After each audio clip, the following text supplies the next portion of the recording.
Hello students, welcome you all in Bishop Academy online classes. Student, today in this video we will study about chapter 4 Animal Kingdom and the topic is basis of classification. इसके पहले के video में भी already हमने explain किया हुआ है basis of classification, जिसमें हमने इस चीज़ को बताया है कि what is the base of classification, classification क्या है, क्लासिफिकेशन का सिस्टम क्या है।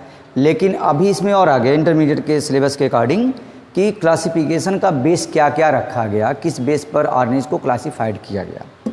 ठीक है, इसमें सबसे पहले बेसिस ऑफ क्लासिफिकेशन में आता है लेवल ऑफ ऑर्गेनाइजेशन, यानी बॉडी का लेवल ऑफ ऑर्गेनाइजेशन क्या है। तो बॉडी का लेवल ऑफ ऑर्गेनाइजेशन को तीन तरह से डिफाइन किया गया है और उस बेस पर क्लासिफिकेशन किया गया। पहला है cellular level of organisation, tissue level of organisation and organ level of organisation. Cellular level of organisation का सेंस यह होता है कि बॉडी के ईच सेल्स, ठीक है, contact to the surrounding environment, surrounding environment के कंटेक्ट में रहते हैं और वह उसी से उनके बॉडी का मेटाबॉलिज्म क्या होता है, कंप्लीट होता है। इस तरह के लेवल ऑफ ऑर्गेनाइजेशन को क्या कहेंगे हम, सेलुलर लेवल ऑफ ऑर्गेनाइजेशन। और यह जनरली स्पॉन्जेज में पाया जाता है, मीन्स फाइलम पोरीफेरा में। The next higher level of organization, it is the yields from the combinations of molecules from the chemical level. It is the basic structure and function of an organism. There are the several kinds of cell in our body, and each cell has the different structures, and each perform a different function. Each cell contains the specialized structure called organelles that perform a specific function. तो हर एक का क्या होता है, cell का specific function होता है। जिस फाइलम में हम पढ़ेंगे क्लासिफिकेशन में आगे, उस फाइलम में सेलुलर लेवल ऑफ ऑर्गेनाइजेशन पाया जाता है, किसमें, पोरीफेरा में। ठीक है, सेलुलर लेवल ऑफ ऑर्गेनाइजेशन का सेंस समझ गए। इसका सेंस ये होता है कि each cell contact with the surrounding environment. इसके बाद से tissue level organisation means tissue a group of similar cells and extra cellular products that carry out a common function. The study of tissue और their relationship to organ. Extra cellular matrix का non cellular material outside of the cells पर produced by the living cells. ठीक है, जैसे bone material ये हो गया। तो टिश्यू लेवल ऑफ ऑर्गेनाइजेशन का मतलब सेल के बाद क्या आता है, टिश्यू आता है। तो टिश्यू के थ्रू जो है बॉडी का फंक्शन परफॉर्म होता है, इसे कहते हैं टिश्यू लेवल ऑफ ऑर्गेनाइजेशन।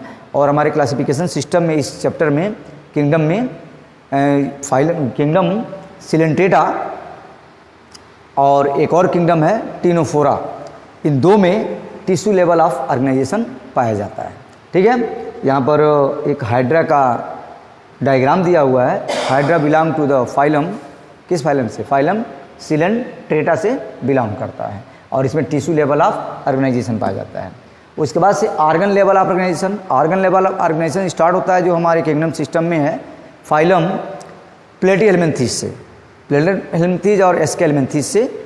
उसके बाद एस्केल्मिन्थीस है, नेमेटीहेल्मिन्थीस है। उसके बाद जितने भी हैं सब में क्या पाया जाता है, ऑर्गन लेवल ऑफ ऑर्गेनाइजेशन का मतलब ये होता है कि organ level of organisation is when the two और more tissue work together for a specific function.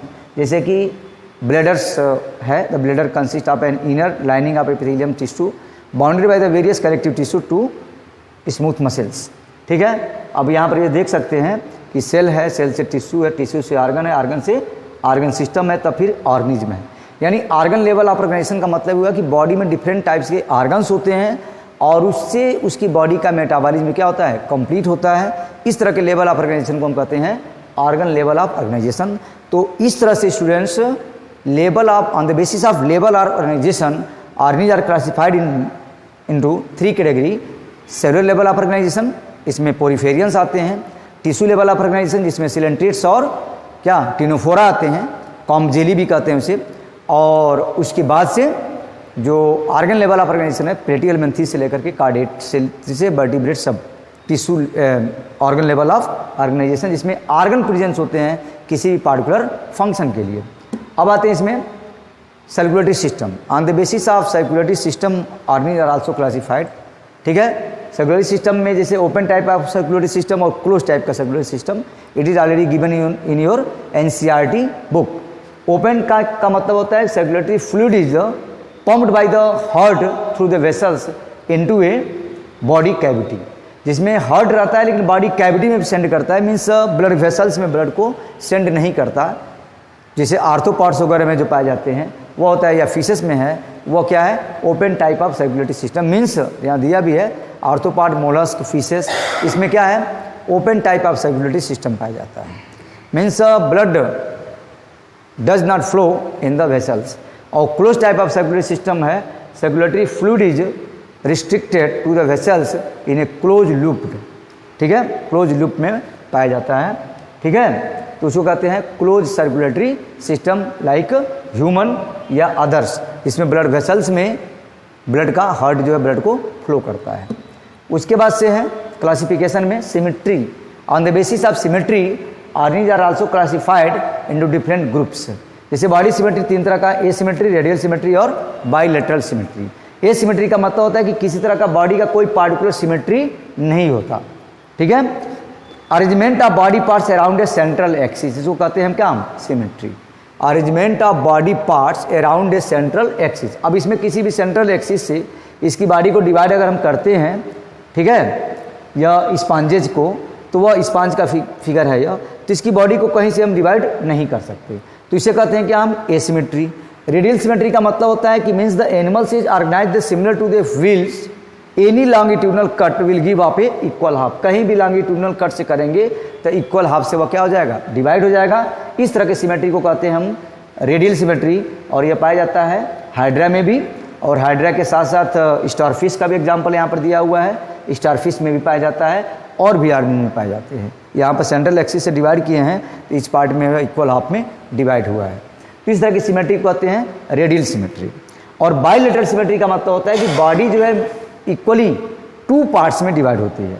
या हाउस फ्लाई का डायग्राम दिया हुआ है, या किसी आर्थ्रोपोड्स का दिया हुआ है।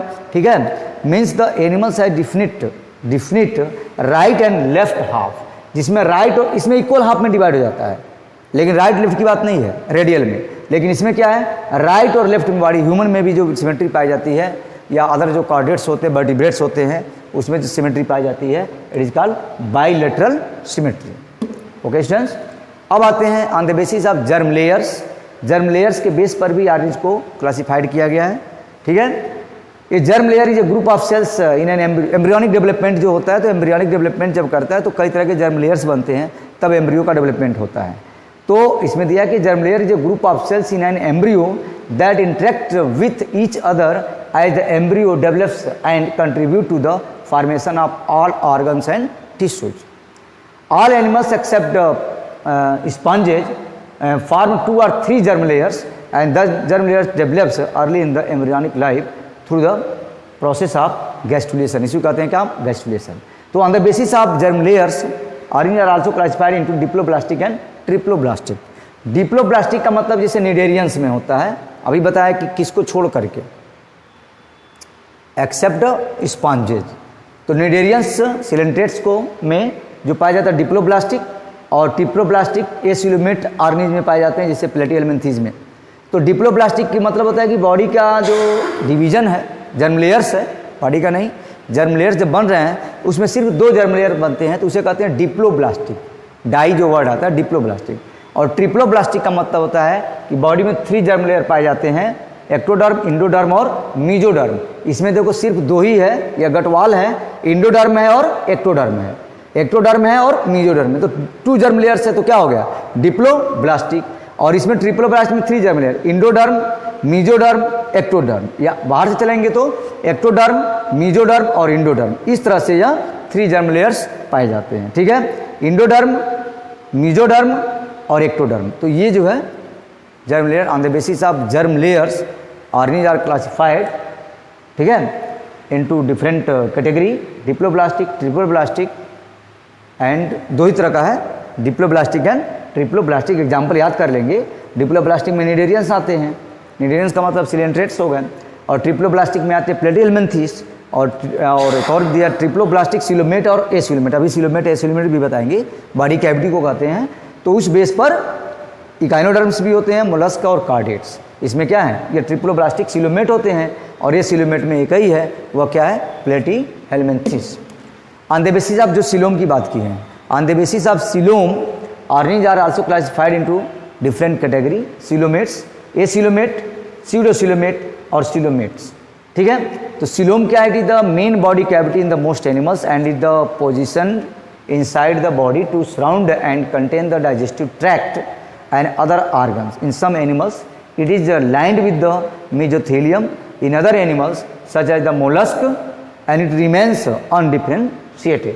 अब यहाँ पर देख सकते हैं, ठीक है, यहाँ पर सीडोसिलोम्स हैं, यहाँ पर एनिलिड्स है और यहाँ पर नीमेटोड्स हैं। तो ये सिलोमेट्स पाया जाता है किसमें? फ्लैट वार्म में। ये सिलोम जिसमें बॉडी में कैविटी नहीं होती, डाइजेस्टिव कैविटी सिर्फ होती है। सीडोसिलोमेट्स जो एस्केलमेंथीज में पाया जाता है, यहाँ पर जो दिया है, और सिलोमेट्स का मतलब जिसमें कंप्लीट बॉडी कैविटी पाई जाती है, ठीक है, या मोलस्क में, आर्थ्रोपॉड्स में, इकाइनोडर्म्स में यह सिलोमेट्स एनिमल्स होते हैं। एनिलिड्स जैसे हो गया, सिलोमेट्स एनिमल्स है, ठीक है। तो on the basis of coelom यानी बॉडी कैविटी के बेस पर तीन तरह के ऑर्गेनिज्म हैं। ये सिलोमेट जिसमें बॉडी कैविटी नहीं पाई जाती, सीडोसिलोमेट्स जिसमें फॉल्स बॉडी कैविटी पाई जाती है, स्केलमेंथीज, ठीक है, ये सिलोमेट में प्लेटियलमेंथीज, और सिलोमेट्स में एनिलिड्स वगैरह आते हैं। अब आते हैं on the basis of segmentation. Organism are also classified into different category. अब मेटामेरिक सेगमेंटेशन का मतलब होता है कि बॉडी की जो बॉडी होती है, जो इंटरनली और एक्सटर्नली दोनों साइड से डिवाइड होती है। मेटामेरिज्म, इसको लिख भी लेंगे, नोट भी कर लेंगे स्टूडेंट अपने फेयर कॉपी में।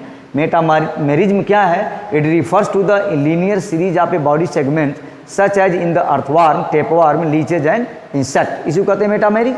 मेटामेरिक सेगमेंटेशन का मतलब होता है कि बॉडी जो है इंटरनली और एक्सटर्नली दोनों साइड से जो क्या हो, डिवाइड हो, और अर्थवार्म इसका सबसे अच्छा एग्जाम्पल है, जिसकी बॉडी एनुअली और सिटी में अंदर से और बाहर की तरफ दोनों साइड से डिवाइड होती है। हेड है, टेल है, क्लाइटेलम है, सेगमेंट है। एनिलिड्स के बारे में डिटेल जब पढ़ेंगे तो डिटेल बताएंगे। अभी हम बेसिस ऑफ क्लासिफिकेशन बता रहे हैं। Segment in the biology the division of some animals and plant body to into a series of repetitive segmentation. Segmentation है यहाँ पर बॉडी में। Segmentation of the body plan is important for allowing the free movement and development of the certain body parts. It also allow for the regeneration in specific individuals. अब इसी में देखेंगे तो इसकी भी बॉडी जो है कहाँ से, हेड, थोरैक्स, एब्डामिन में डिवाइड है, जो इंसेक्ट्स होते हैं, यहाँ इस तरह से सेगमेंट्स, और वो बाद में चल करके वो जो एब्डामिन का जो पार्ट्स होता है वो कई सेगमेंट, लेकिन वह एक्सटर्नली सिर्फ डिवाइड होता है, इंटरनली डिवाइड नहीं होता है। और मेटामेरिज्म पाया जाता है किसमें?